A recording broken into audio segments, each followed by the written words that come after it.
I think there's something slightly romantic about sort of leaving the conventional world behind and going and living in the wilds.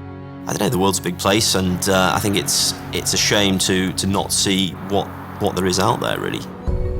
I consider myself a writer and a photographer first and foremost, but exploration's what I do.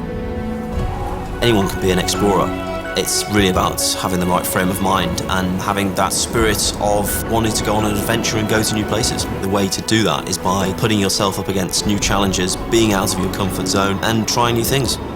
It's what drives human beings. So here we are in the Brecon Beacons National Park in South Wales. It's one of the wildest places in the UK, and this is the place that I've been training for expeditions for the past 10 years. As a soldier, this is where I used to come, and we used to basically use this mountain range to run up and down pretty much every morning before breakfast. The reason the military trains here is because the weather's so grim, really. It really puts training into perspective, and it's hardcore conditions.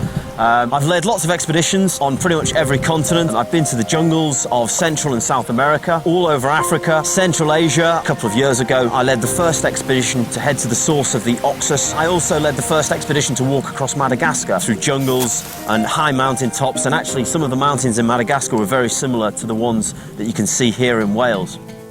Madagascar is one of those places that features in a lot of people's imaginations, but very few people actually go there. And the idea just came to me, well, why not walk across the island? So I looked into, had this been done before? And I couldn't find any evidence to suggest that anyone had actually done that. The local guides that we employed, they'd never been there. You know, there was no paths there. You're bushwhacking the whole way. What Lev does very well is he goes to places that we think we know and reveals things about them that we might not otherwise have known. That's his real motivation. It's to discover something new and then share that story with the world. My next big challenge, I wanted to really reach the pinnacle of what I do. 4,000 miles, 7 countries, and about 8.5 million steps. It was kind of the biggest idea that I could think of, something that no other human being has done before, walk the length of the Nile. On an expedition of that magnitude, there's going to be a lot of challenges. The fact that it is across some of the most hostile terrain on the planet, the threat from wildlife, and of course the political situation. But probably my biggest concern is I'm going to be away for about 12 months, away from friends and family, and from any sort of contact from other human beings for a long time. In our training, we push people to their limit, absolute limits, where people pass out or fall off. I've never ever seen him quit. The idea of him not accomplishing it is just inconceivable.